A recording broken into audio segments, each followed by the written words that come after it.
Hello everyone and welcome back to the ISC Guide. Today we will be doing Unit 5 of your Grade 12 Psychology, which is Psychological Disorders and Therapies. तो ये जो chapter है पूरा उसका first part होने वाला है. Okay, and in this part we are going to be looking at the theory side. तो अगर तुम अपना सिलेबस देखोगे ना, तो स्टार्टिंग में तुम्हें थोड़ा बहुत अबनॉर्मल बिहेवियर के बारे में बता के रखा है. देन उसके बाद यू हैव द डिसऑर्डर्स का पार्ट, एंड लास्ट में आता है तुम्हारा साइकोलॉजिकल थेरेपीज का पार्ट. ठीक है, तो अगर ये सब तुम देखोगे तो मैंने क्या करके रखा है ना, पार्ट 2 में हम लोग डिसऑर्डर्स के बारे में पढ़ेंगे. ओके, तो उसके लिए मैंने तुम एक मस्त मस्त वाली शीट प्रिपेयर करके रखी है तुम्हारे लिए, जिसमें सारे कॉजेस, सारे सिम्टम्स, सारे डिसऑर्डर्स एकदम तुम्हें टैबुलर फॉर्म में मिल जाएंगे.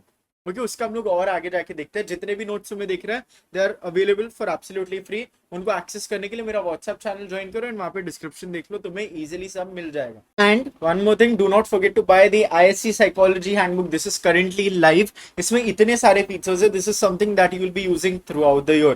तो तुम्हें हर एक चैप्टर के इन डेप्थ नोट्स मिलेंगे. ओके, उसके साथ you will get quick revision के बहुत सारे शीट्स, बहुत सारे notes, mind maps, solve sample papers मिलेंगे. देन उसके बाद तुम्हें mnemonic sheet, date and theory sheet, textual questions मिलेंगे तुम्हें हर एक चैप्टर के, वो भी बोर्ड लेवल वाले. तो इतनी सारी प्रैक्टिस, इतना सारा कंटेंट तुम्हें सिर्फ और सिर्फ 499 में मिल रहा है. इसका जो वीडियो है थोड़ा और तुम्हें डिटेल देते हुए कि इसको खरीदना कैसे वगैरह, is down in the description. सबसे पहला लिंक वही रहेगा, तो गो एंड वॉच दैट. वहां पे तुम्हें सब डिटेल्स मिल जाएंगी. इसमें इतने सारे फीचर्स जेन्युइनली है, and it is something that I have made in order to enhance your understanding in psychology. That was the first reason. और दूसरा रीजन है to make you fall in love with psychology. ये book I hope यही करे. अभी तक जितना भी मुझे फीडबैक मिला है ये कर रही है. Okay, and also do not forget to download the Striver app. इसमें तो अभी नए वाले अपडेट में और बहुत सारे फीचर्स आए हैं. इन दिस बेसिकली ये वाला जो ऐप है, this is made specifically for Indian students, क्योंकि हम लोग को इतने सारे एग्जाम्स हैंडल करने रहते हैं. मे बी तुम अभी आईएससी दे रहे हो तो साथ में आगे जाके सीयूईटी देना रहेगा, तो you have to study for that. अगर मे बी तुम्हारा कोई दोस्त है तो सीबीएसई जेई दे रहा है. If you are planning for abroad you have to study for IELTS, SATs, APs. Indian students have so many exams, जैसे ही हमारा हाई स्कूल चालू होता है. तो in order to be able to organize that, track that, Striver is the best app. ठीक है, तो गो एंड डाउनलोड स्ट्राइवर. तुम्हें बहुत सारे अच्छे अच्छे फीचर्स मिलेंगे इसमें, and everything is absolutely free. ऐसा नहीं है कि एनालिटिक्स पेज किसी पे वॉल के बिहाइंड है या फिर कोई फीचर पे वॉल के बिहाइंड है. Everything is absolutely free. Now we come to the actual chapter. सबसे पहले हम लोग चालू करने वाले हैं विद अबनॉर्मल बिहेवियर. तो अबनॉर्मल ये जो शब्द है, इससे तो मैं समझ रहा है जो नॉर्मल से थोड़ा हटके. इससे ना मुझे सबसे पहले तुमसे पूछना है, what do you think normal is. पूछोगे ये कैसा सवाल है. नॉर्मल मतलब नॉर्मल ही होता है जो मतलब सबसे कॉमन है, सबसे जनरल है. तो ये नॉर्मल चीज क्या हमेशा एक्सेप्टेबल होती है? ये एक बार सोचो. अगर लेट्स से IQ 100 है, okay, that is the average IQ of all people in the world. क्या उससे ज्यादा जो IQ रहती है 140 की, 150 की, जो मतलब जीनियसेस जैसे आइंस्टाइन वगैरह की थी, क्या वो अबनॉर्मल हो जाती है? Isn't that much better than the average IQ that people have?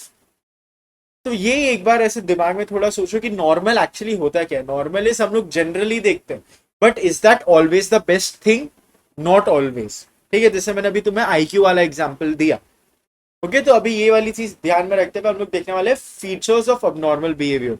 इसमें हम लोग देखने वाले हैं एक 4 Ds. ठीक है, हम लोग पढ़ने वाले अबाउट द 4 Ds. सबसे पहला D is called deviance. Deviance क्या होता है हम लोगों ने ऑलरेडी बहुत बार देखा है. इट इज बेसिकली कोई जो नॉर्मल सोशल नॉर्म्स रहते हैं ना, उससे कोई दूर जाता है. ओके, तो उस चीज से डिविएट करने को हम लोग डिवियंस बोलते हैं. तो अगर हमारा एक नॉर्मल सोशल नॉर्म है कि that we should not steal, और कोई जाके चोरी कर रहा है, दैट मीन्स वो डिविएट कर रहा है from our social norms, for our cultural norms. Okay, इसी को हम लोग डिवियंस बोलते हैं. Then next D that we have is called distress.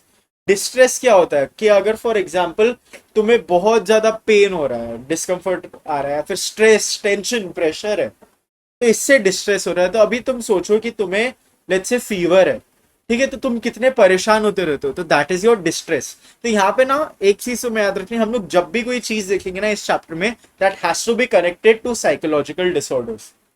ठीक है, तो अगर तुम डिवियंस की बात करोगे तो उसमें आ सकता है हमारा एंटी सोशल पर्सनालिटी डिसऑर्डर। ये सब मैं तुम्हें नेक्स्ट वाले जो वीडियो आएगी ना पार्ट 2, उसमें बहुत अच्छे से पढ़ाऊंगा। ओके, क्योंकि ये मेरा फेवरेट टॉपिक है एंड मैं ये इंश्योर करूंगा कि ये तुम्हारा भी फेवरेट टॉपिक हो, क्योंकि ये थोड़े ट्रिकी क्वेश्चंस पूछ सकते हैं बट बहुत मजा आता है इनको सॉल्व करने में। ठीक है, तो डिवियंस वाला जो टॉपिक है वो तुम एंटी सोशल पर्सनालिटी डिसऑर्डर से रिलेट कर सकते हो। ठीक है, वरना हम लोगों ने जो MMPI 2 में देखा था साइकोपैथिक डिवियंस वाला स्केल, वो भी यहाँ पे थोड़ा बहुत रिलेट होता है। ओके, डिस्ट्रेस जैसे मैंने तुम्हें अभी फीवर वाला दिया, अगर तुम इसी के साथ कोई और डिसऑर्डर ले लो, ठीक है, जैसे कि अगर फोबिया, फोबिया तो पता होगा तुम लोगों को, ठीक है, जैसे जिन लोगों को हाइट से डर लगता है तो उनको हाइट की फोबिया है ना, तो वो लोग भी जब ऐसे हाइट पे कहीं पे जाते हैं तो उनको क्या होता है, डर लगने रहता है, they need to get out of there, ऐसे टेंशन होती है कि अरे मैं गिर जाऊंगा, तो ये सब भी क्या है, दिस इज ऑल डिस्ट्रेस। ठीक है, the third D we have is called dysfunction. Okay, human beings क्या, हम लोग को काम करना रहता है, ठीक है, मम्मी पापा सुबह उठ के काम पे जाते हैं। ओके, ये सब क्या है, this is all our function जो हम लोग परफॉर्म करते हैं। यू गो टू स्कूल, तो ये भी तुम्हारा फंक्शन है। तो अगर ऐसी कोई चीज है जो बेसिकली जो तुम्हारा ये फंक्शन है ऑफ गोइंग टू वर्क, या फिर नीचे खेलने ही जाना क्यों ना हो, ये सब चीज अगर कोई रोक देता है, या फिर वो जो फंक्शन जो ढंग से चल नहीं रहे, तो उसको हम लोग तब बोलते हैं डिसफंक्शन। ओके, तो नॉर्मल डेली फंक्शनिंग के साथ कोई बिहेवियर अगर इंटरफियर करता है तो, ओके, तो अगर फॉर एग्जाम्पल सोचो कि एक पर्सन है उसको डॉग्स का बहुत बड़ा फोबिया, ठीक है, बहुत ज्यादा, वो एक डॉग को देखता भी है तो इतना डर जाता है कि मतलब उसको घर पे जाके सो के मेडिसिन मेडिसिन लेना पड़ता है, प्रॉपर पैनिक अटैक्स आने लगते हैं उसको, इतना ज्यादा डरता है। तो अभी ऐसे सोचो कि वो काम के लिए जा रहा है, उसको रास्ते में अगर एक भी डॉग दिखा, क्या वो काम पे जा पाएगा फिर? नहीं ना, तो that is a psychological disorder जो हमारी नॉर्मल फंक्शनिंग को इनहिबिट कर रहा है, इंटरफियर कर रहा है उसके साथ। इसी को हम लोग बोलते हैं dysfunction. The last D we have is called danger. Okay, danger क्या रहता है, इसमें दो टाइप के डेंजर रहते हैं, या तो खुद की तरफ डेंजरस होना या फिर दूसरों की तरफ डेंजरस होना। ओके, तो फॉर एग्जाम्पल अगर तुम डिप्रेशन की बात करोगे, उसमें बहुत लोगों के पास सुसाइडल आइडिएशन आता है। ओके, वरना सुइसाइड आइडिएशन, ये इंपॉर्टेंट कीवर्ड है। और ये एक डिप्रेशन का सिम्टम भी है, सिवियर डिप्रेशन या मेजर डिप्रेसिव डिसऑर्डर का सुइसाइड आइडिएशन। इसमें बेसिकली इसका मीनिंग है इन वेरी ब्रॉड टर्म्स कि सुसाइड के आइडियाज आना। ओके, दिमाग में वो चलते रहना कि खुद की जान लेनी या फिर समथिंग। तो अगर ऐसा कुछ है, अगर किसी पर्सन के दिमाग में ये सारे आइडियाज आ रहे हैं, तो ये खुद के लिए थ्रेट हुए ना। अगर तुम वहीं पे ले लो कि कुछ दूसरा कोई डिसऑर्डर है, ठीक है, जहाँ पे वो लेट्स से कि कोई एक्सट्रीम केस है एंटी सोशल पर्सनालिटी डिसऑर्डर का, ठीक है, तो वो नॉर्मल वाले लेवल पे लेट्स से कि वो चोरी कर रहा है बट उसका बहुत ज्यादा दिमाग हिल गया है, तो वो मर्डर भी कर सकते हैं किसी का। ठीक है, तो वो क्या हो गया, that person is now a threat to everybody else around him, है ना। तो ये डेंजर दो वाले वेज में चलता है। तो अबनॉर्मल बिहेवियर के फीचर्स की जब हम लोग बात कर रहे हैं, तो तुम्हें ये 4 4 Ds याद रख के इनको लिखना है। ओके, अब आते हैं हम लोग व्यूज ऑफ अबनॉर्मल बिहेवियर। तो अबनॉर्मल बिहेवियर को भी ना अगर तुम अलग अलग पर्सपेक्टिव से देख सकते हो, ठीक है, जैसे हम लोगों ने 11th ग्रेड में स्टार्टिंग में हम लोगों ने अलग अलग स्कूल्स ऑफ थॉट सीखे थे फॉर साइकोलॉजी, तो यहीं पर हम लोग अबनॉर्मल बिहेवियर के डिफरेंट स्कूल्स ऑफ थॉट करने जा रहे हैं। सबसे पहला है स्टैटिस्टिकल व्यू बना स्टैटिस्टिकल स्टैंड। ये लोग मानते कि अगर नॉर्मल से, ठीक है, अगर कोई स्टैटिस्टिकल रेयर चीज हो रही है तो उसको हम लोग अबनॉर्मल बोलते हैं। ओके, तो हम लोगों को इफ यू रिमेंबर हम लोगों ने बेल कर्व्स किए थे, ठीक है, तो ये आईक्यू वाला हमारा कर्व है। ओके, तो यहाँ पे आता है हम लोग का आईक्यू ऑफ 100, वो एकदम एवरेज आईक्यू रहता है फॉर ह्यूमंस। अभी तुम यहाँ देखोगे तो यहाँ पे आईक्यू आ रहा है 140, यहाँ पे आईक्यू आ रहा है लेट्स से 60। तो अभी 100 ये एवरेज है।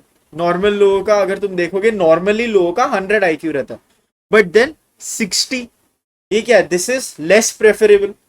140 अगर तुम देखोगे, ये भी एक स्टैटिस्टिकल अनोमली है, स्टैटिस्टिकली रेयर तो है, अनकॉमन तो है ही। तो इसका मतलब ये है क्या कि ये 140 की आईक्यू होना भी एक अबनॉर्मल बिहेवियर का साइन है? क्या हम लोग को जीनियसिस को भी एक साइकोलॉजिकल डिसऑर्डर की तरह देखना चाहिए? नहीं ना, because that is actually more preferable. अगर you are more intelligent, that means कि तुम मोस्ट टास्क में एक एवरेज पर्सन से ज्यादा एफिशिएंट रहोगे, है ना। तुम जैसे मैथ्स प्रॉब्लम्स जल्दी सॉल्व कर पाओगे, या फिर कोई नॉर्मल लाइफ में तुम्हारे पास अगर बिजनेस विजनेस चालू करना है, तुम्हारा बिजनेस आईक्यू अच्छा है तो तुम बेटर कर पाओगे। ठीक है, एक एवरेज इंसान से, तो दैट इज मोर प्रेफरेबल। तो ये इसका एक एक्चुअली यहाँ पे एक क्रिटिसिज्म या लिमिटेशन टाइप हो गया ये स्टैटिस्टिकल स्टैंड का। Okay, next we move on to biological और मेडिकल अप्रोच। ये लोग अगर जो भी ये मानता है ना बायोलॉजिकल वरना मेडिकल अप्रोच, ये लोग देखते हैं psychological disorders through biological factors. कैसे बायोलॉजिकल फैक्टर्स? जैसे कि अगर तुम लोग, if you know what a neuro transmitter is, ये सब मैं समझाऊंगा क्योंकि इंपॉर्टेंट है कोर्सेज में। नेक्स्ट वाली वीडियो देखना मत भूलना, या फिर अगर तुम्हें चाहिए तो वो वाली वीडियो पहले देख के इधर आ जाओ, ठीक है। इफ जिस दिन मैं अपलोड कर रहा हूँ उसके नेक्स्ट दिन ही वो वाली वीडियो भी अपलोड हो जाएगी, ठीक है। तो यहाँ पे न्यूरो ट्रांसमीटर क्या रहता है? बेसिकली तुम्हारे ब्रेन में केमिकल्स रहते हैं। ओके, वो केमिकल इम्बैलेंस की वजह से कभी कभी डिसऑर्डर्स हो सकता है। ओके, तो जैसे कि तुमने एक न्यूरो का नाम सुना होगा, बहुत फेमस है, जिसको हम लोग बुलाते हैं डोपामीन। ठीक है, ये एक न्यूरो होता है। तो जब हमारे दिमाग में डोपामीन का इम्बैलेंस हो जाता है तो पॉसिबल है कि डिप्रेशन हो, स्किज़ोफ्रेनिया हो, ऐसे अलग अलग डिसऑर्डर्स होने की पॉसिबिलिटी रहती है। ठीक है, इसमें तुम्हें एक और चीज करनी है कॉल्ड दी डायथीसिस स्ट्रेस मॉडल। अभी ये क्या होता है, ये कहाँ से आ गए, सिलेबस में लिखा नहीं है, बट तुम अगर बायोलॉजिकल मेडिकल अप्रोच में तुम्हें पॉइंट्स याद करने हैं ना, तो ये अच्छा पॉइंट है। ओके, तो ये देखोगे ना, ये जो वर्ड है डायथीसिस स्ट्रेस, इसमें दो पार्ट है। सबसे पहला डायथीसिस। डायथीसिस क्या होता है? डायथीसिस बेसिकली मींस जेनेटिक प्रीडिस्पोजिशन, और ये बहुत इंपॉर्टेंट टर्म है तुम्हारे इस चैप्टर के लिए। ठीक है, क्यों? क्योंकि अगर तुम कोई भी डिसऑर्डर लोगे ना, उसमें genetic predisposition is a major major cause. इसके लिए मैं तुम्हें यहाँ पे डायथीसिस स्ट्रेस मॉडल भी पढ़ा रहा हूं। ओके, तो जेनेटिक प्रीडिस्पोजिशन बेसिकली क्या होता है? ओके, ये लो तुम्हारे फादर है। ओके, मैं एक रफ ड्राइंग कर देता हूँ। ओके, ये तुम्हारे फादर है, सब बड़े बड़े मूछ है। Okay, and this is you. I don't know whether you are a boy or girl, ठीक है, तो दिस इज यू। अभी if your dad had some disorder, let's say कि इनको, लेट्स से कि स्किज़ोफ्रेनिया, ठीक है, अगर इनको स्किज़ोफ्रेनिया है, तो वुड दैट मीन कि तुम्हें 100% स्किज़ोफ्रेनिया मिलेगा? नहीं, 100% चांस नहीं है। बट अगर तुम्हें एक दूसरे इंसान से कंपेयर करें, ठीक है, ये एक दूसरा इंसान है, इससे मैं तुम्हें कंपेयर कर रहा हूं, ये दूसरे इंसान के एक भी पेरेंट को स्किज़ोफ्रेनिया नहीं है, तुम्हारे एक पेरेंट को स्किज़ोफ्रेनिया है, तो you have a higher chance कि तुम्हें स्किज़ोफ्रेनिया मिल सकता। इसी को हम लोग बोलते हैं जेनेटिक प्रीडिस्पोजिशन, कि तुम्हारे जेनेटिक्स में एक्चुअली स्किज़ोफ्रेनिया का फैक्टर है, there is a trait. But तुम्हें मिलेगा नहीं मिलेगा, वो डोरमेंट रहेगा रहेगा, हमें नहीं पता। ठीक है, तो इसके लिए स्किज़ोफ्रेनिया या फिर कोई दूसरे डिजीज को, कोई भी डिजीज हो, हम लोग बोलते हैं कि जेनेटिक प्रीडिस्पोजिशन एक मेजर फैक्टर रहता है। ठीक है, नाउ डायथीसिस स्ट्रेस मॉडल में स्ट्रेस का क्या पार्ट है?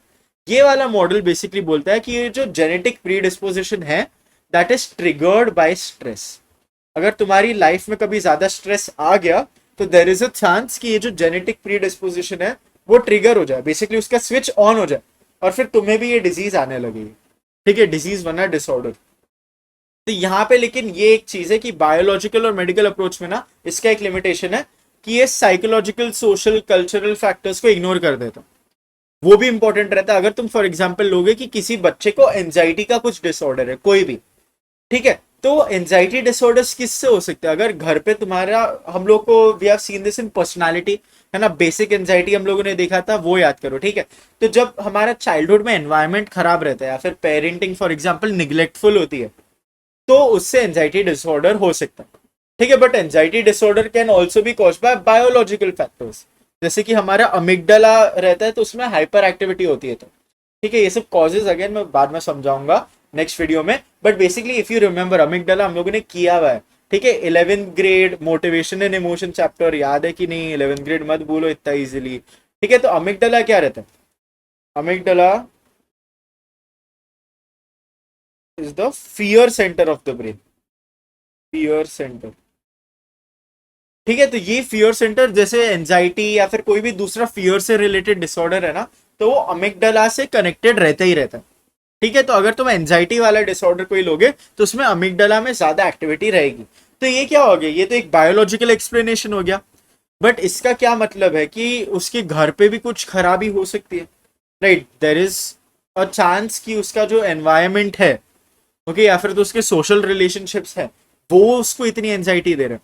तो अगर कोई बायोलॉजिकल अप्रोच से जाके वो बच्चे को ट्रीट करने की कोशिश कर रहे हैं, वो उसको दवाई ववाई तो दे देंगे कि मे बी अमिगडाला में जो हाइपर एक्टिविटी वो कम हो जाए, बट उसका जो एक्चुअल एनवायरमेंट है उसको भी फिक्स करना इंपॉर्टेंट है। ठीक है, तो ये इसका एक limitation. Then we come to psychological perspectives, यही सब हम लोग इस चैप्टर में पढ़ने वाले। ठीक है, तो साइकोलॉजिकल पर्सपेक्टिव्स में you have 4 perspectives in total, इनको देखते हैं ब्रीफली। ठीक है, सबसे पहला we have a psychoanalytic view. Psychoanalytic किसके बेसिस पे है? हमारा one of our favourite psychologist, at least इस सिलेबस के हिसाब से जो बहुत बार आता रहेगा, सिगमंड फ्रॉइड। ठीक है, तो ये सिगमंड फ्रॉइड की थ्योरीज पे बेस्ड है। तो यहाँ पे क्या आ जाता है? अनकॉन्शियस। तो इसके हिसाब से जितने भी साइकोलॉजिकल डिसऑर्डर्स रहते हैं, they arise from conflicts between id, ego and superego. कि ये तीनों लड़ते रहते हैं ना। इड चाहता है प्लेजर, नहीं मुझे प्लेजर चाहिए। सुपर ईगो चाहता है कि नहीं, हम लोगों को ऐसे ह्यूमिलिटी रहना चाहिए, हमें हमेशा सच बोलना चाहिए, एकदम कॉन्शियंस वाला बंदा है वो। ठीक है, सत्यवादी है बहुत। ईगो इन दोनों को बैलेंस करने में इधर उधर भटकता रहता है। तो ये तीनों के बीच में जो कॉन्फ्लिक्ट होते हैं कि नहीं इड की बात सुनेंगे, नहीं सुपर ईगो की बात सुनेंगे। ठीक है, ये वाले जो कॉन्फ्लिक्ट रहता है ना, इसी से डिसऑर्डर्स अराइज होते हैं। Then we come to behavioural view. Behavioural view तुम्हें याद करना है, इसके लिए लर्निंग वाला चैप्टर। बिहेवियरल व्यू में वी हैव 3 मेन टाइप्स। कौन से आते हैं वो? We have classical conditioning. ठीक है, ये किसने दिया था? आइवन पावलोव के जो एक्सपेरिमेंट था उसके डॉग के साथ, उस पे बेस्ड है। Then we have operant conditioning. Operant conditioning क्या होता है? This was based on BF Skinner का, द स्किनर बॉक्स वाला जो पूरा एक्सपेरिमेंट था उसका। ठीक है, and the last one we have is Albert Bandura का ऑब्जर्वेशन लर्निंग, वरना हम लोग इसको एक और नाम से बुलाते हैं, मॉडलिंग। ठीक है, ये 3 मेन आते हैं बिहेवियरल व्यू के अंदर। तो ये लोग क्या मानते हैं जो बिहेवियरल व्यू को फॉलो करते हैं, कि जो अबनॉर्मल बिहेवियर आता है that is a result of learned behaviour. Okay, basically अगर किसी पेरेंट को डॉग से फोबिया है, बच्चा देख रहा है कि मम्मी तो डर रही है डॉगी से, तो ऐसा हो सकता है कि डॉगी इज एक्चुअली डेंजरस है, तो फिर वो भी डरने लगता है। तो ये क्या हो गया? ऑब्जर्वेशन लर्निंग होगी। ठीक है, तो इसी को हम लोग बोलते हैं बिहेवियरल व्यू। तो next one we have is called cognitive perspective. Cognition क्या होता है? हमारा कॉग्निटिव एबिलिटीज, ये सब चीज किससे रिलेटेड रहती है? थिंकिंग, इमोशंस, मेमोरी वगैरह, है ना। तो इस ये लोग क्या बोलते हैं कि abnormal behaviour is the result of faulty thinking, वरना तुम्हारे कोई इरेशनल बिलीफ है, नेगेटिव बिलीफ है, या फिर जो तुम्हारा थॉट प्रोसेस है वो थोड़ा नेगेटिव है, उससे आया। तो अगर तुम फॉर एग्जाम्पल डिप्रेशन लोगे, ठीक है, तो डिप्रेशन में यूजुअली क्या होता है? पीपल स्टार्ट टू थिंक कि वो लोग वर्थलेस है, होपलेस है, जिंदगी में उनसे कुछ होगा नहीं। तो ये सब क्या है? ये उनके नेगेटिव थॉट्स हैं जिनकी वजह से उनको ऐसा इतना दुखी वाली फीलिंग आ रही है। That is what cognitive perspective वाले लोग believe. Okay, then the last one we have is called socio-cultural view. ये लोग ज्यादा इंपॉर्टेंस देते हैं टू सोशियोलॉजिकल फैक्टर्स, वरना एटलीस्ट सोशल फैक्टर्स। तो जैसे पॉवर्टी, डिस्क्रिमिनेशन, ये सब चीजों से अलग अलग हमारे अंदर डिसऑर्डर्स क्रिएट हो सकते हैं। जैसे कि तुम अगर एंटी सोशल पर्सनालिटी डिसऑर्डर देखोगे वापस, तो उसमें अगर तुम देखोगे कि बच्चे को बचपन से ही सब जगह में भी उसको खाने के लिए भी चुराना पड़ रहा है, तो will that person feel guilty और भी कुछ चुराने के लिए? चांसेस कम है ना, क्योंकि वो बचपन से चुरा रहा है। तो वो जो बच्चा है he is used to stealing in everything. Okay, तो ये भी एक फैक्टर रहता है जो कंट्रीब्यूट करता है to our psychological disorders. Now we come to the question कि हम लोगों को डिसऑर्डर्स क्लासिफाई क्यों करना? ओके, तुम देखोगे ना साइकोलॉजिस्ट क्या करते हैं, they classify these different different disorders into different different groups, जो हम लोग आगे देखने वाले हैं। ठीक है, when we come to DSM-4। Okay, तो ये डिसऑर्डर्स को हम लोग को क्लासिफाई करना ही क्यों है? नीड क्या है? उसी को समझते। सबसे पहले तो हमें समझना है कि वो आइडेंटिफिकेशन ऑफ डिसऑर्डर्स में हेल्प कर। अगर कोई पेशेंट आया तुम्हारे पास, ठीक है, तुम एक साइकोलॉजिस्ट हो, वो आया तुम्हारे पास और तुम्हें बोल रहा है कि मुझे बहुत टेंशन होता रहता है पूरे टाइम, एंड देन फिर उसके बाद मे बी मुझे ऐसा लगता है कि मैं कुछ स्पेसिफिक चीज नहीं करूंगा तो मैं मर जाऊंगा, या फिर मेरे फैमिली वाले को कुछ हो जाएगा, मुझे जॉम से भी बहुत ज्यादा डर लगता है। तो ये सब क्या? These are all symptoms. ये तुम्हें आके तो सब बता दिया, बट ये सिम्टम्स का मीनिंग क्या है? ठीक है, अगर तुम इनको for example psycho analytic view से देखोगे तो इन सिम्टम्स का अलग मीनिंग आएगा। तुम इनको बायोलॉजिकल व्यू के सबसे देखोगे तो इनका अलग मीनिंग आएगा। ठीक है, तो ये आइडेंटिफिकेशन ऑफ डिसऑर्डर्स फिर कैसे होगा? ये जो सिम्टम्स है इनके बेसिस पे फिर मैं निकाल सकता हूँ कि कौन सा डिसऑर्डर है। तो जैसे मैंने अभी जो सिम्टम्स बताया, those are all symptoms of OCD. ठीक है, तो अभी ये क्लासिफाई करके रखा है ऑलरेडी पास साइकोलॉजिस्ट्स ने।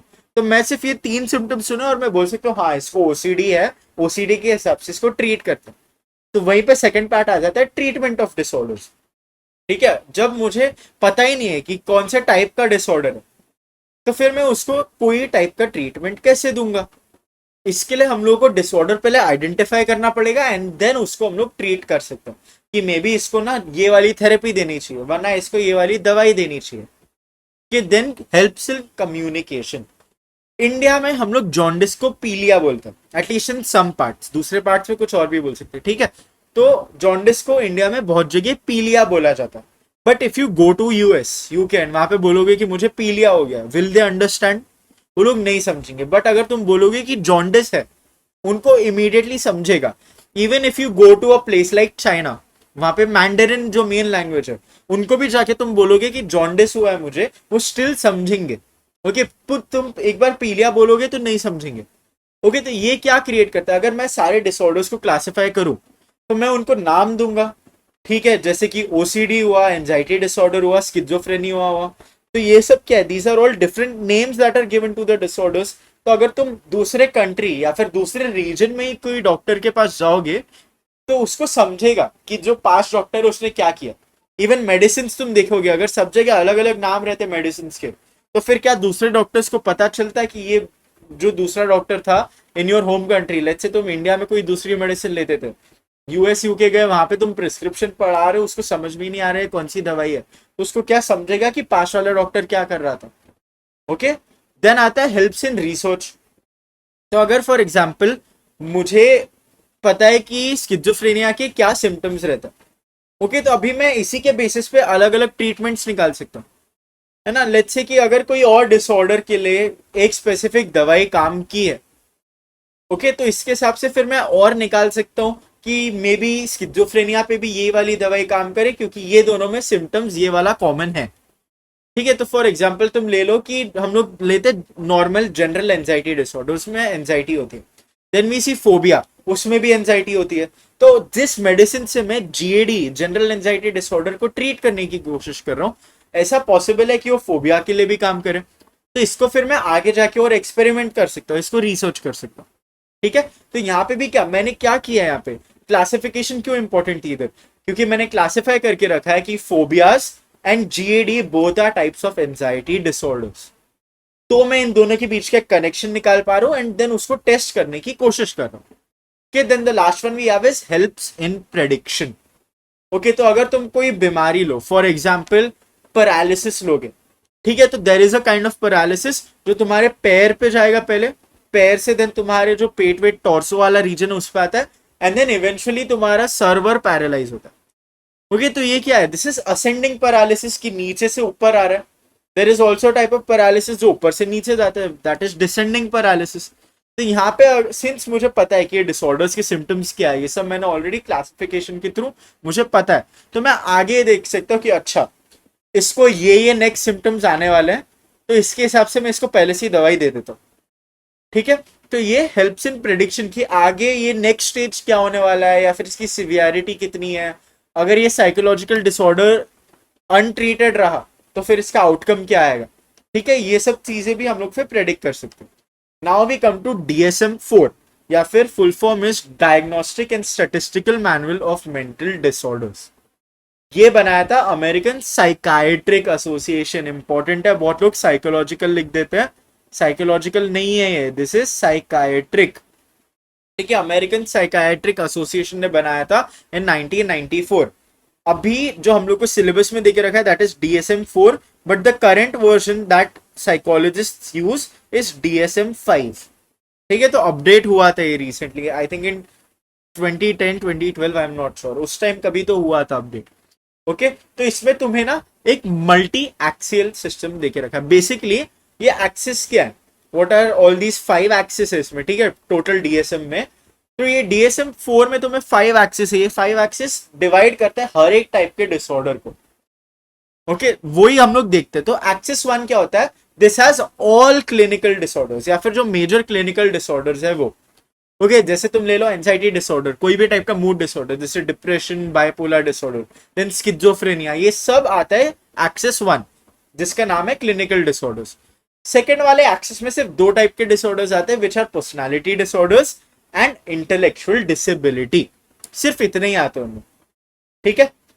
Then we move on to axis 3 which is general medical conditions. तो अभी अगर तुम खुद ही सोचो, ओके अगर किसी पर्सन को कैंसर है, किसी पेशेंट को कैंसर है, तो ऑफकोर्स दुखी रहेंगे, बिकॉज दे नो कि you know they are terminally ill, they can die soon. तो उससे क्या हो सकता है, डिप्रेशन हो सकता है ना। तो ये भी क्या, that is A factor, that is A cause behind that psychological disorder of depression.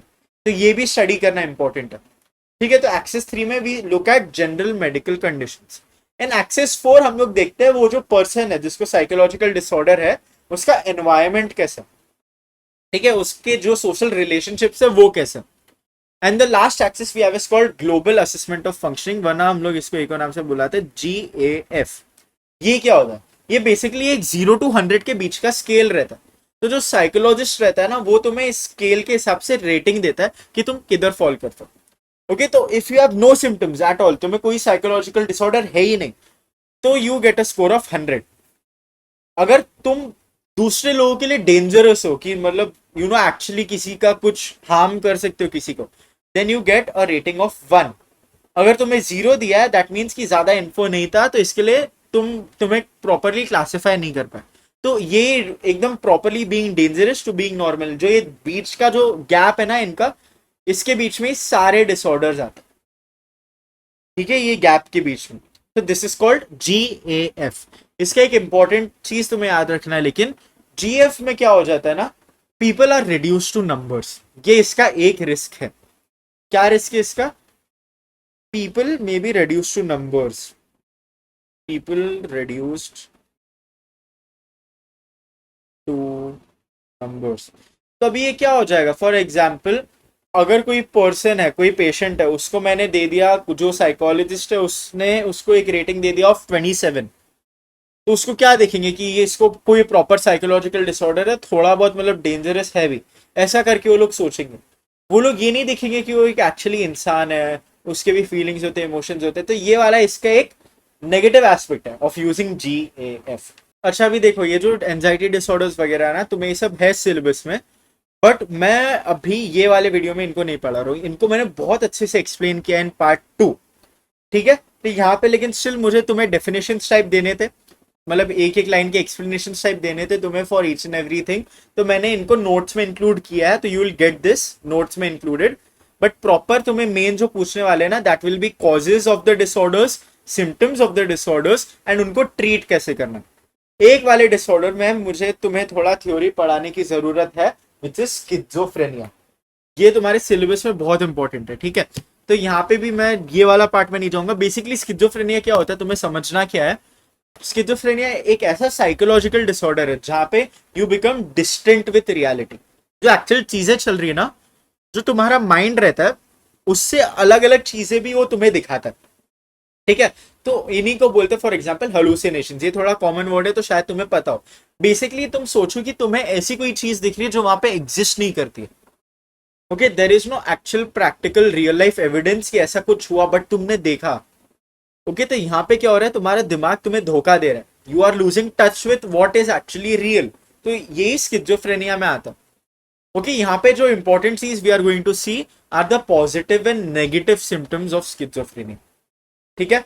Positive symptoms क्या होता है, positive symptoms are basically the symptoms which are added on top of what is normal. जो हमारा normal behaviour है उसके ऊपर से क्या चीजें तुम्हें दिख रही है, फील हो रही है, वगैरह वगैरह, ठीक है। तो पॉजिटिव सिम्टम्स में हम लोग सबसे पहला देखेंगे हेलुसिनेशन, जैसे मैंने अभी डिस्क्राइब किया।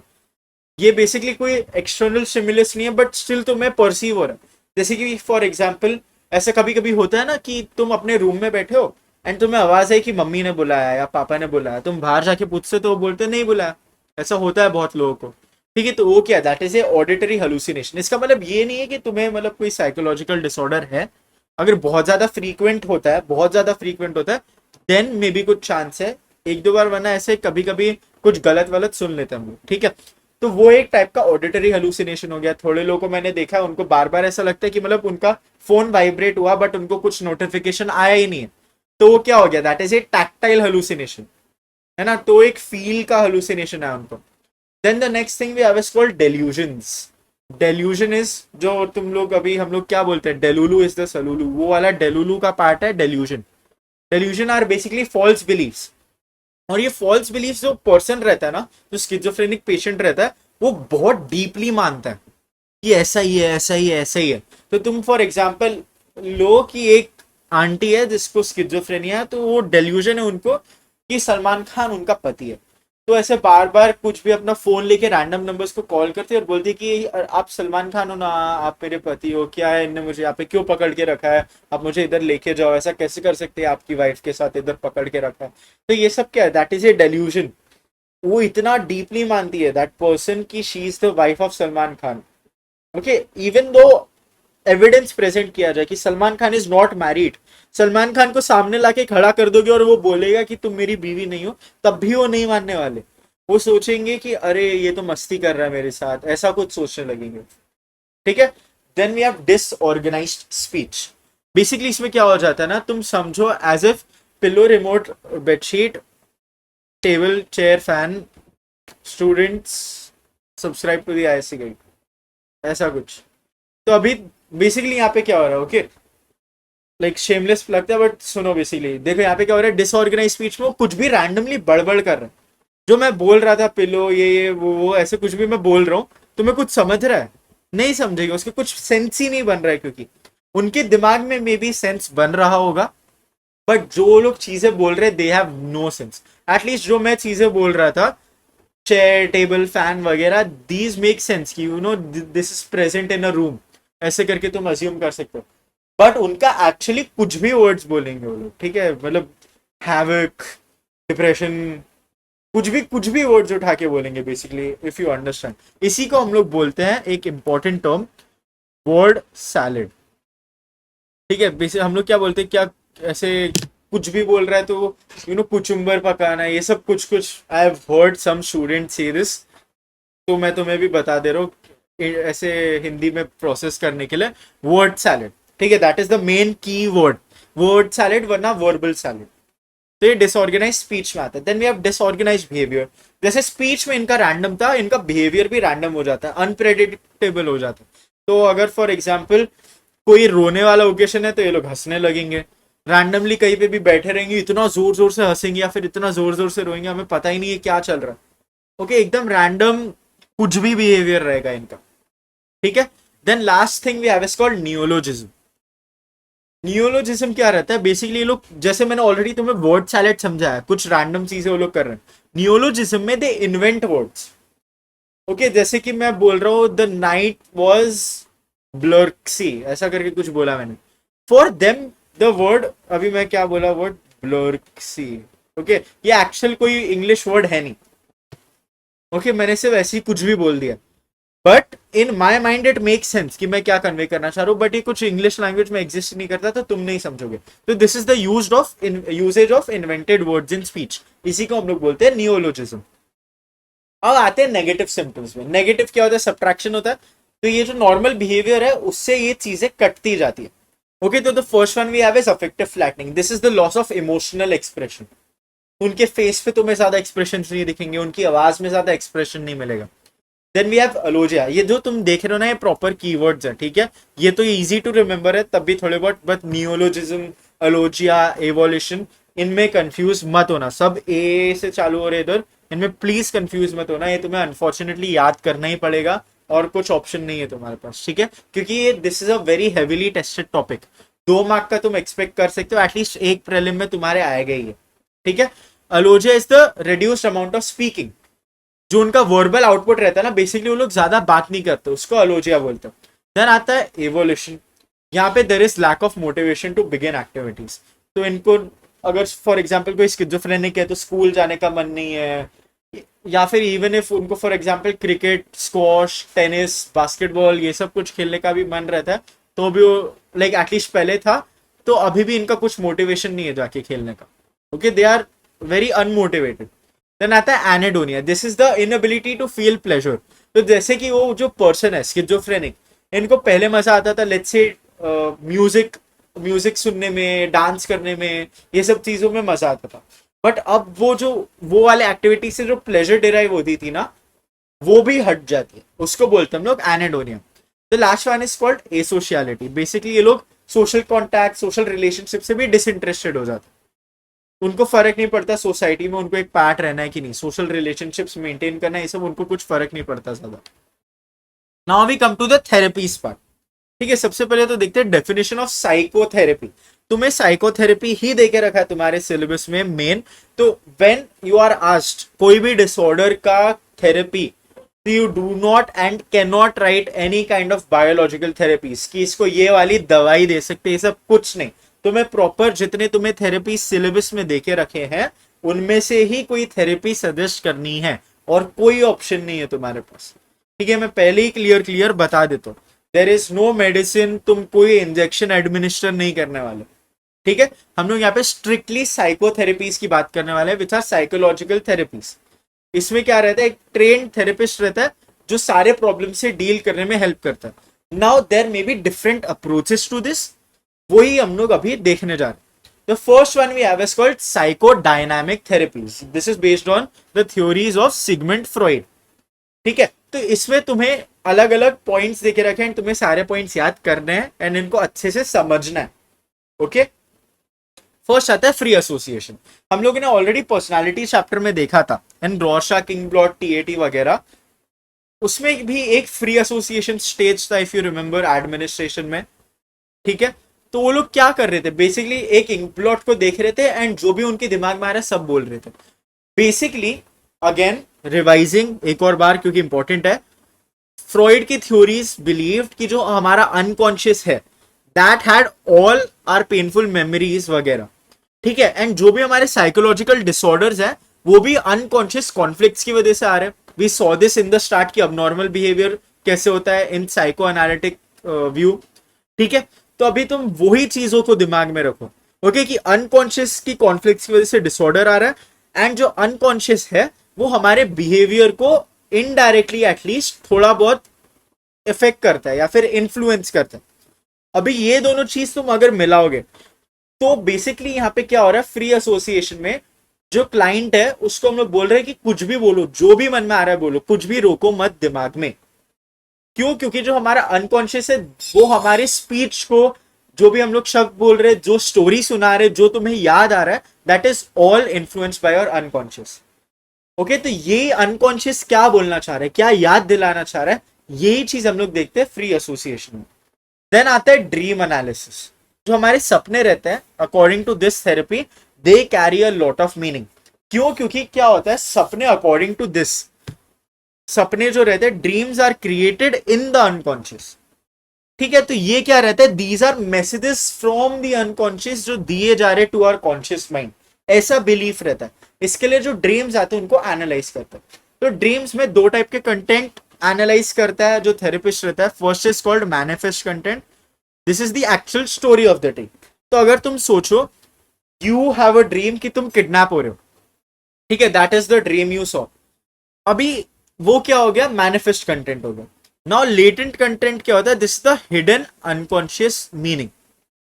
ओके, तो यहाँ पे जो मैंने ड्रीम देखा कि मैं किडनैप हो रहा हूँ या फिर कोई मुझे मारने की कोशिश कर रहा है, इसका लेटेंट कंटेंट क्या हो सकता है कि maybe I feel threatened in real life. ठीक है, या फिर मुझे ऐसा लग रहा है कि somebody is holding me back, मैं खुद आगे नहीं बढ़ पा रहा हूं, ऐसा कुछ। फिर वो इंटरप्रिटेशन निकालने की कोशिश करेंगे कि एक्चुअली दिमाग में क्या कॉन्फ्लिक्ट चल रहे हैं। Okay, then we have resistance.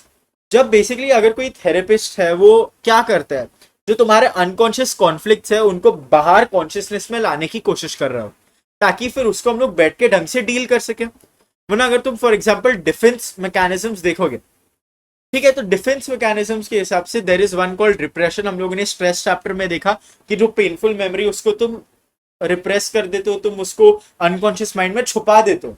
तो वही छुपी हुई चीज को जब तक तुम अपने कॉन्शियस में लाके उसके साथ ढंग से हेल्दी वे में डील नहीं करोगे, तब तक वो प्रॉब्लम तुम्हारी सॉल्व नहीं होने वाली। तो अभी ऑफकोर्स वो कभी कभी थोड़े लोगों के लिए जो मेमोरीज रहती है वो बहुत ज्यादा ट्रोमैटिक हो सकती है। ओके तो they unconsciously block it coming in to our mind.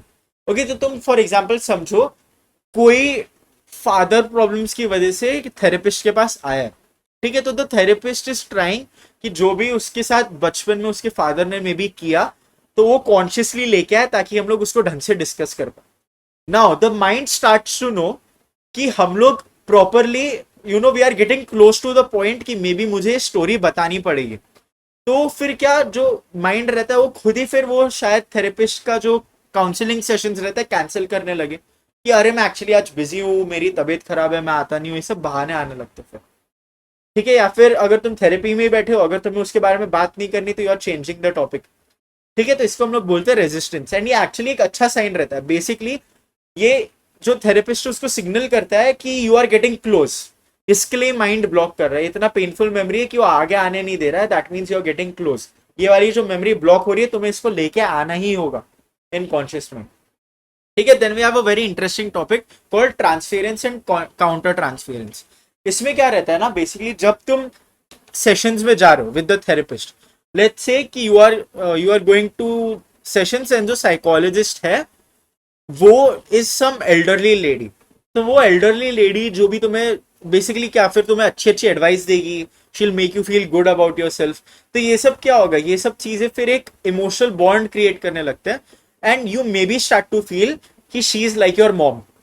ठीक है, ये तो मम्मी जैसी। And now the same thing can happen with the therapist कि the therapist can start to feel कि अरे यार ये तो एकदम मेरी बच्ची जैसी है, या तो एकदम ये मेरे बच्चे जैसा है। तो वो भी क्या हो जाएगा, there is an emotional bond forming जहां पे नहीं होना चाहिए, क्योंकि अगर इमोशनल बॉन्ड आ जाते ना then you can not properly treat somebody.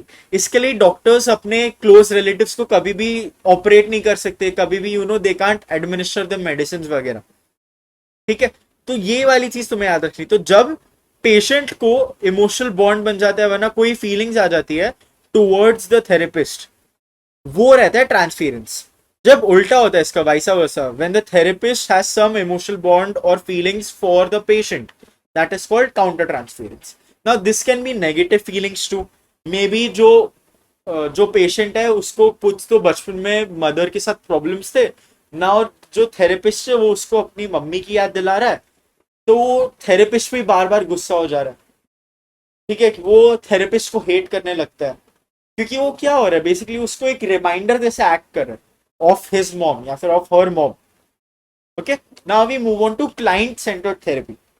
This is based on humanistic theory, हम लोगों ने देखा था ना इन पर्सनालिटी। तो दिस वाज कार्ल रॉजर्स की थेरेपीज। ठीक है, ये कार्ल रॉजर्स की थ्योरी पे बेस्ड थेरेपीज है। इसमें बहुत सारे पॉइंट्स है, let's see them one by one.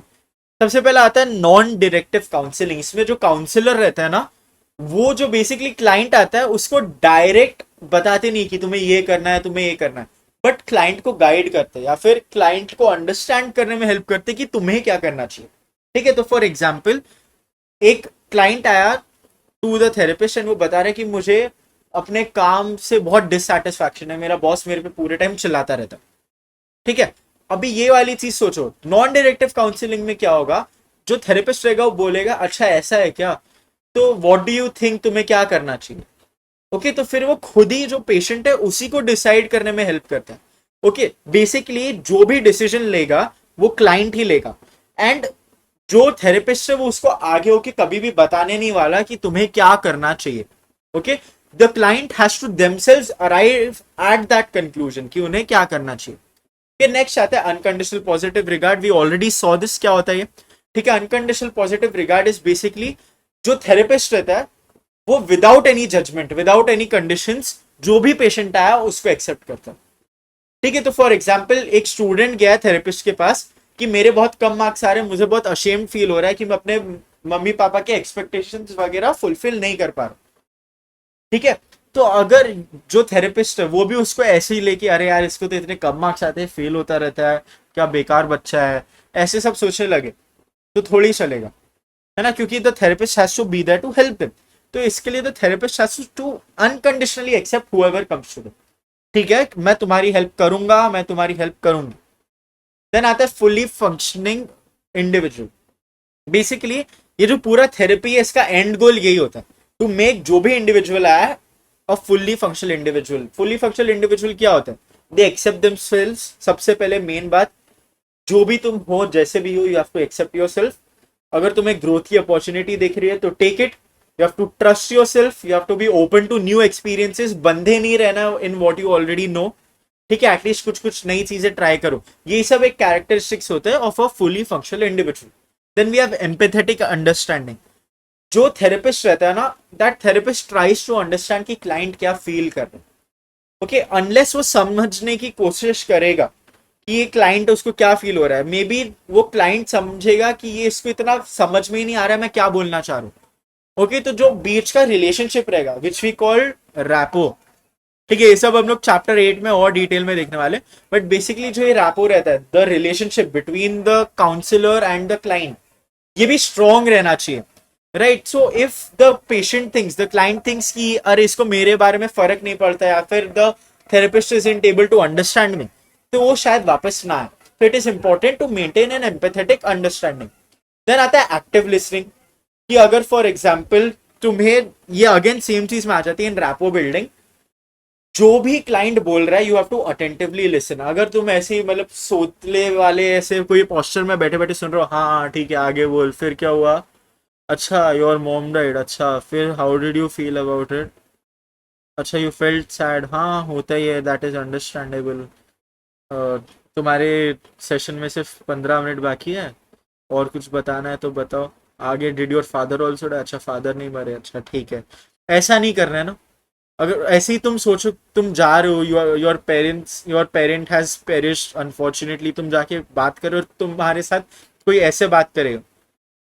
Okay, तो active listening is also very important. You have to listen not only to the words कि वो क्या बोल रहा है, but to the emotions and the body language, क्योंकि ये भी थोड़ी थोड़ी चीज तुम्हें बताएगा कि how the person is feeling. Okay, then आता है paraphrasing. After you have listened कि ये क्या बंदा बोल रहा है, जो भी क्लाइंट हो तुम्हें क्या बोल रहा है, यू शुड पैराफ्रेज। पैराफ्रेज में क्या होता है ना, इसके दो एडवांटेज रहता है। सबसे पहले वो क्लाइंट को सिग्नल करता है कि आई वॉज अटेंटिवली लिसनिंग। ठीक है, जो भी तुमने बोला, पैराफ्रेजिंग क्या रहता है, बेसिकली जो भी क्लाइंट ने बोला उसको शॉर्टर वर्ड्स में और अपने खुद के वर्ड्स में एक्सप्लेन कर देना, उसको पैराफ्रेजिंग बोलते हैं। तो ये सबसे पहले क्लाइंट को सिग्नल करता है कि मैंने पूरी बात सुनी। एंड सेकेंड चीज, if you have any doubt तो तुम वहां पे क्लैरिफाई कर सकते हो।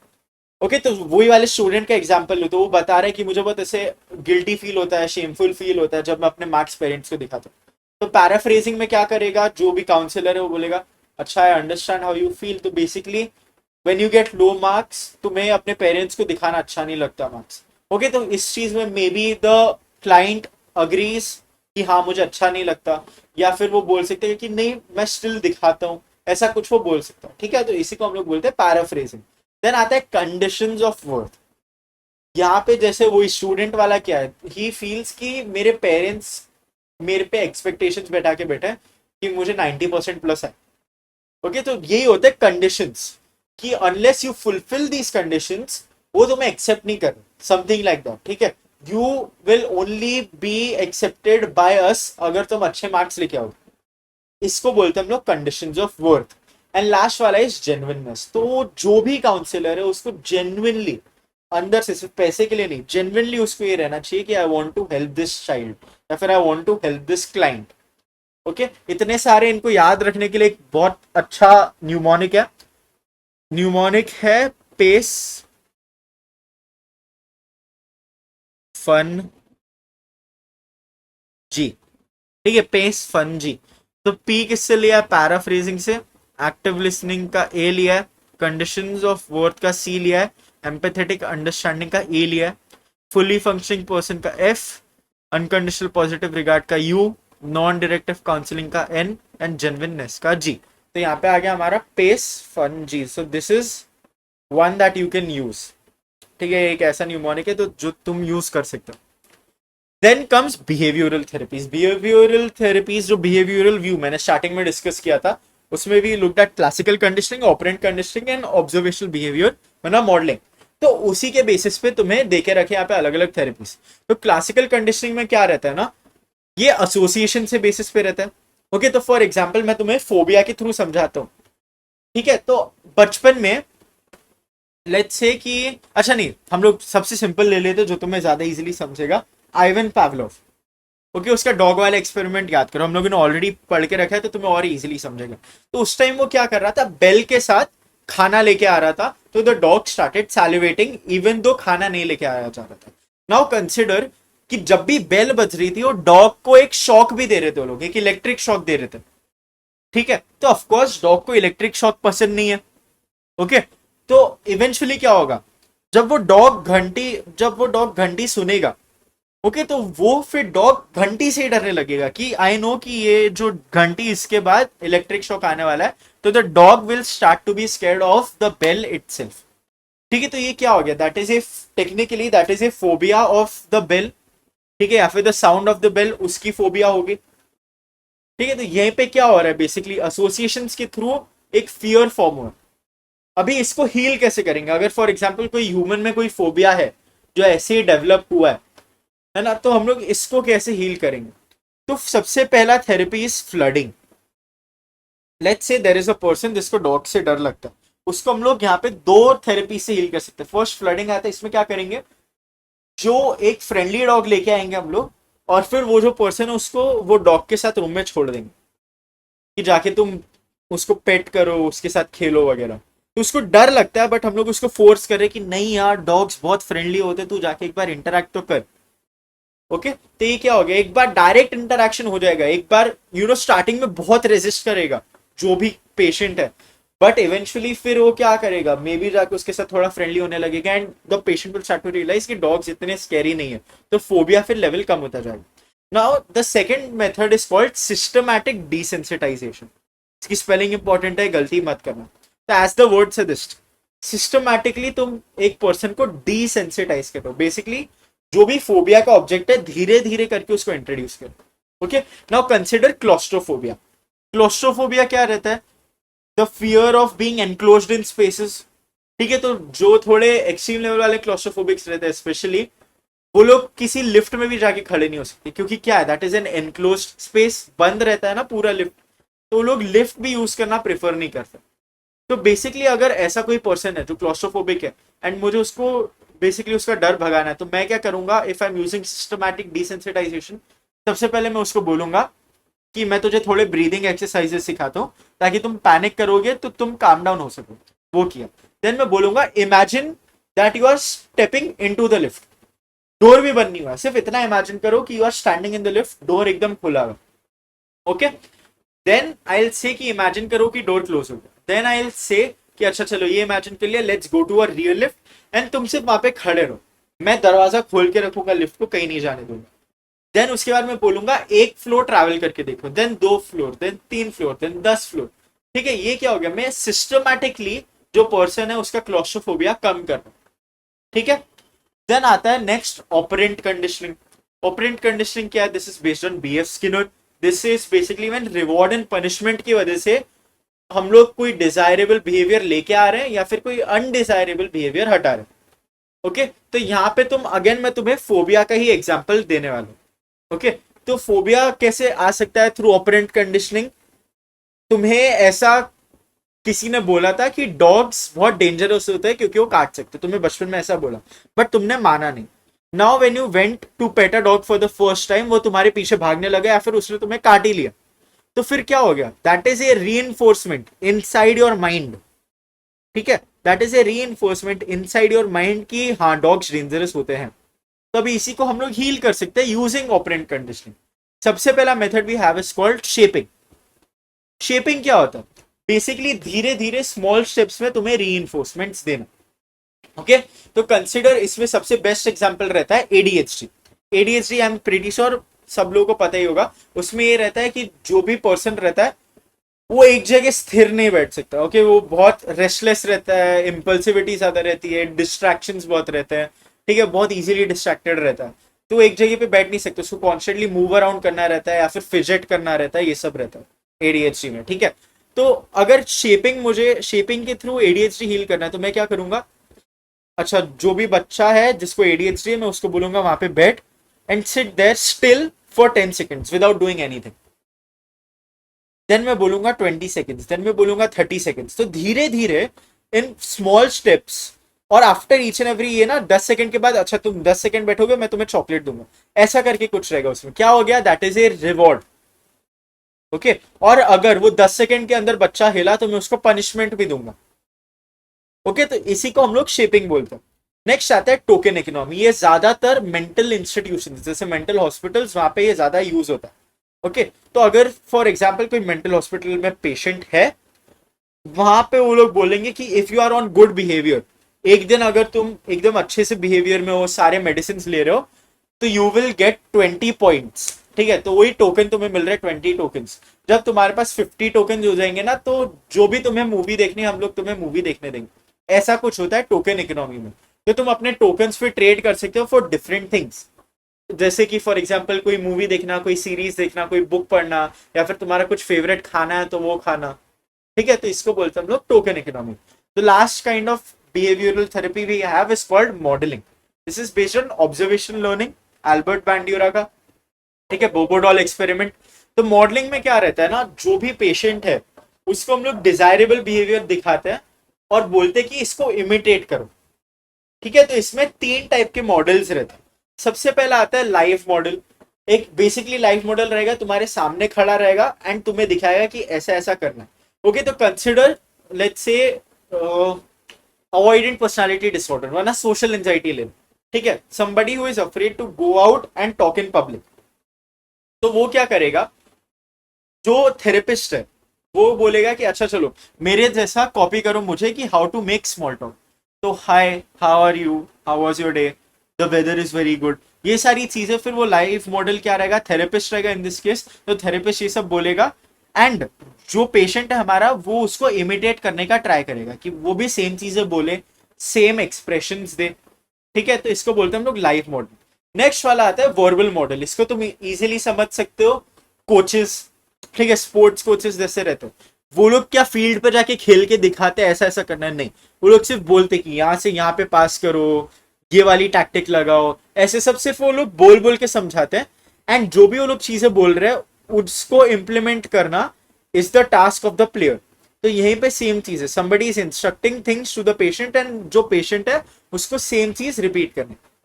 Okay, the last one we have is called symbolic model. इसमें अगर तुम ले लो फॉर एग्जाम्पल कोई फिल्म हुआ, बुक हुआ, ये सब चीजें यहाँ पे जो कैरेक्टर्स रहते हैं उनको कॉपी करना। ओके, तो फॉर एग्जाम्पल अगर किसी को कॉन्फिडेंस सीखना है तो कोई एक कॉन्फिडेंट मूवी कैरेक्टर है तो उसको कॉपी करने की कोशिश करना। ठीक है, तो उसको बोलते हैं हम लोग symbolic model. Now we come to psychosocial rehabilitation. Okay, तो ये एक इंपॉर्टेंट चीज है बेसिकली, क्योंकि जो पेशेंट्स रहते हैं हम लोग उनको पूरे टाइम मेंटल इंस्टीट्यूशंस में रख सकते हैं क्या, नहीं। It is important that they are brought back into society. इसी को बोलते हैं हम लोग रिहैबिलिटेशन। तो सबसे पहला thing we have is called deinstitutionalization. Again spelling देखो। ओके, तो यहाँ पे क्या रहता है, एक लॉन्ग टर्म मेंटल हॉस्पिटल से जो पेशेंट रहता है उसको मूव करते हैं maybe to community based care, वरना उसको घर भेज देते। ओके, तो फॉर एग्जाम्पल एक ऐसा पेशेंट है जिसको लेट्स से डिप्रेशन था। ओके, तो उसको मेंटल इंस्टीट्यूशन में, मेंटल हॉस्पिटल में डाल के रखा था, but now the doctors are seeing कि उसका जो स्टेट है वो इंप्रूव हो रहा है। ओके, तो यहीं पे उसको फिर क्या बोलेंगे कि घर पे जाके रहो, अपने फैमिली मेंबर्स के साथ रहो, तो वो ज्यादा खुश रहेगा। You know, again since humans are social animals, तो सोशल रिलेशनशिप्स डेवलप करो, अपने पेरेंट्स के साथ मस्ती करो, अपने भाई बहन के साथ मस्ती करो, ये सब चीजें आ जाती है उसमें। ठीक है, तो अगेन स्टिल ऐसा नहीं कि मेंटल हॉस्पिटल कंप्लीटली छोड़ देगा उस पेशेंट को, जस्ट दूर से उस पर टैब्स रखेगा कि अच्छा अभी कैसा प्रोग्रेस है, थोड़े में भी वीकली चेकअप्स के लिए बुलाएगा वगैरह वगैरह। देन आता है सोशल इंक्लूजन। सोशल इंक्लूजन क्या रहता है, बेसिकली यहाँ पे again since you are being brought into let's say, अच्छा ये वाला एग्जांपल है, एक एडीएचडी के साथ बच्चा है तो उसको एक नॉर्मल स्कूल में पढ़ा रहे हैं। ठीक है, तो ये क्या हो रहा है, सोशल इंक्लूजन। उसको एक प्रॉपर डिसऑर्डर है बट उसको नॉर्मल कम्युनिटी में लेके आ रहे हैं ताकि उसका जो प्रॉपर ग्रोथ होना चाहिए जैसे एक सोशल एनवायरनमेंट में वो भी हो। ओके, देन आता है occupational therapy. Occupational therapy and vocational therapy, वरना वोकेशनल ट्रेनिंग में तुम्हें कंफ्यूज नहीं होना। बहुत लोग हो जाते हैं, तुम्हें बिल्कुल कंफ्यूज नहीं होना। ओके, ऑक्यूपेशनल थेरेपी क्या होती है, यहाँ पे the person is trained in daily activities like work like task. ठीक है, यहाँ पे हम लोग इंडिपेंडेंस बढ़ा रहे हैं, कॉन्फिडेंस बढ़ा रहे हैं, तो ये वर्क लाइक टास्क है। वोकेशनल ट्रेनिंग में तुम्हें प्रॉपर वर्क स्किल सिखाते हैं। तो फॉर एग्जाम्पल तुम बहुत टाइम तक मेंटल इंस्टीट्यूशन में थे, अभी you have to be brought back into the society, तो तुम्हें कुछ ना कुछ काम करना आना चाहिए, तो मे बी तुम्हें टाइपिंग सिखा दी, ठीक है, तो फिर तुम जाके एटलीस्ट कुछ ना कुछ जॉब कर सकते हो।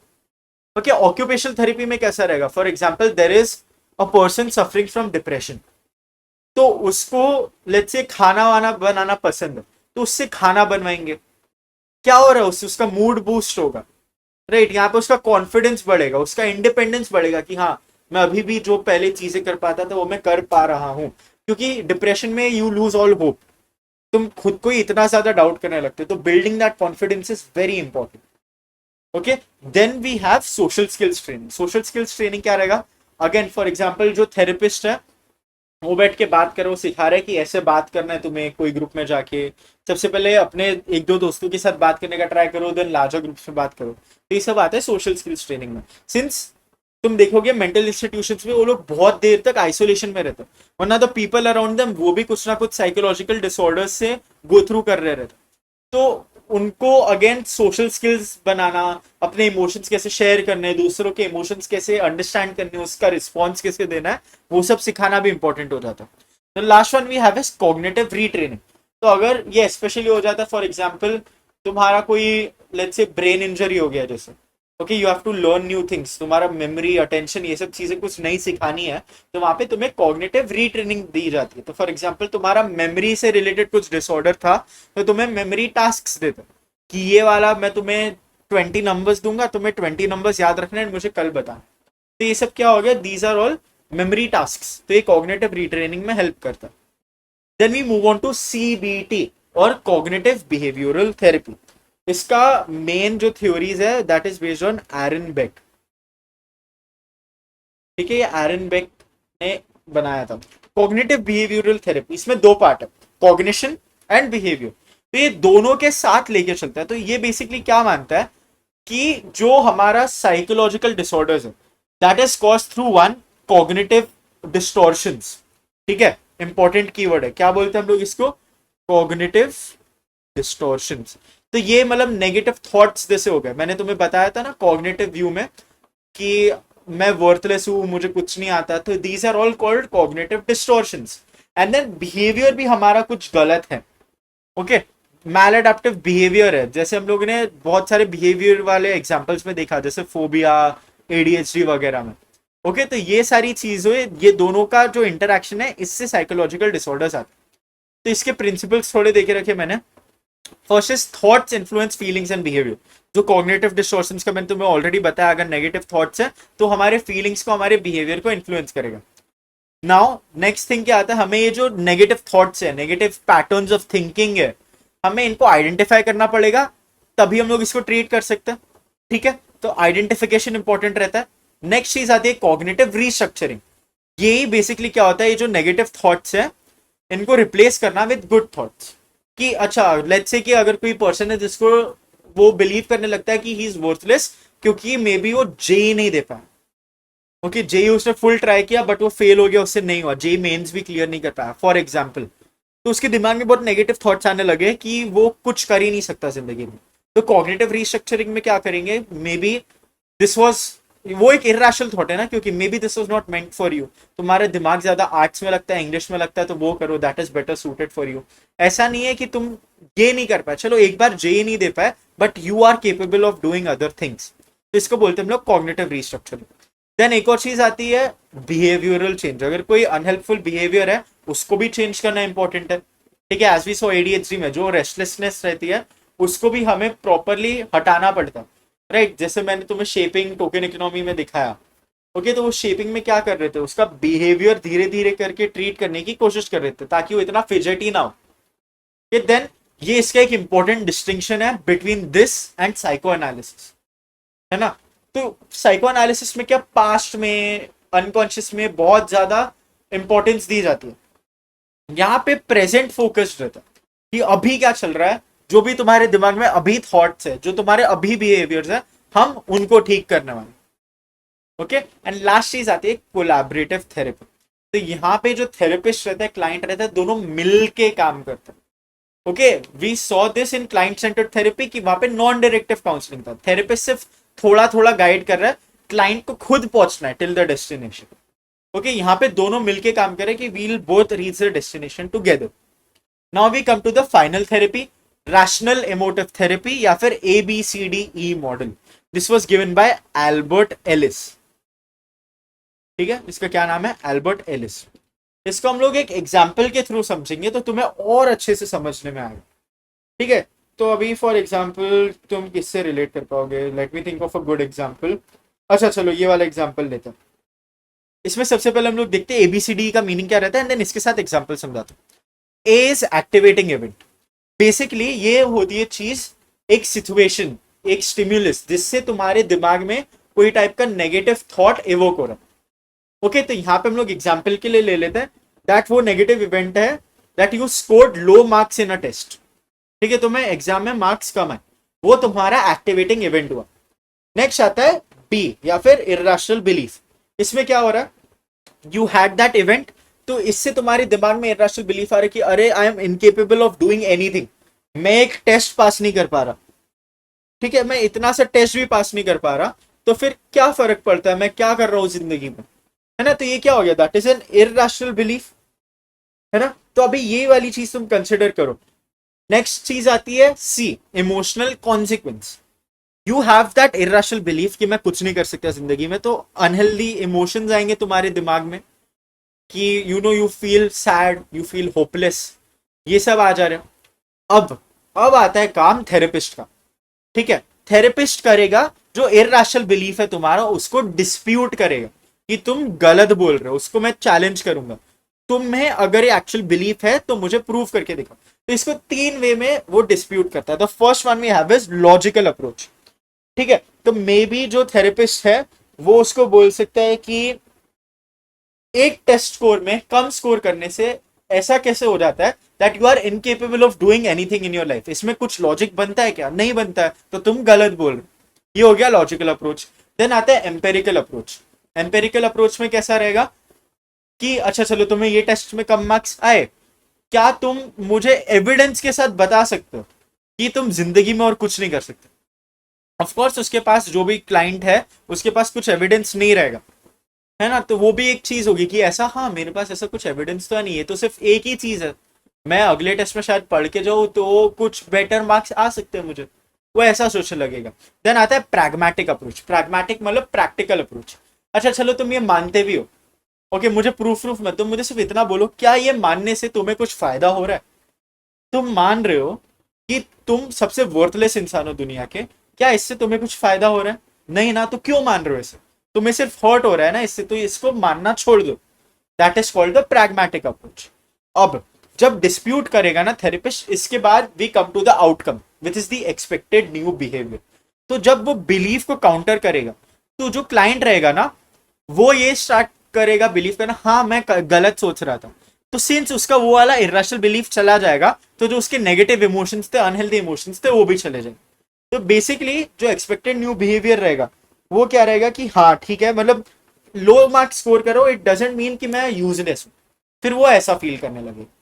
ठीक है, so that was the ABCDE model. ये भी आ सकता है, इसका एग्जाम्पल तुम्हें जैसे मैंने एक स्टोरी वाला एग्जाम्पल दिया ना, ऐसे ही कोई एग्जाम्पल करके जो, ठीक है, वही सबसे बेस्ट चीज रहती है। अगेन पार्ट 2 में we'll see all the disorders and then maybe मैं एक पार्ट 3 अपलोड करूंगा जहां पे वील सी कि साइकोलॉजिकल डिसऑर्डर्स को थेरेपीज पे कैसे अप्लाई करना, क्योंकि ये बहुत इंपॉर्टेंट क्वेश्चन है, सब लोगों को नहीं आता है करना। आई बिलीव कि तुम अगर थोड़ा कॉमन सेंस यूज करोगे तो आ जाएगा, बट अगर तुम्हें डायरेक्ट चाहिए कि क्या क्या अप्लाई कर सकते हैं तो मैं तुम्हें उसमें बता दूंगा। ठीक है, वो वाला video will be uploaded 2 days after this, basically part 2 के next day. Okay, so that was it for this video. Do not forget to buy the ISC Psychology Handbook. Striver app download करना मत भूलो. If you have any questions, reach out to me on Instagram at the ISC Guide, वरना नीचे YouTube comments में. All the best if you have your exam tomorrow and bye bye.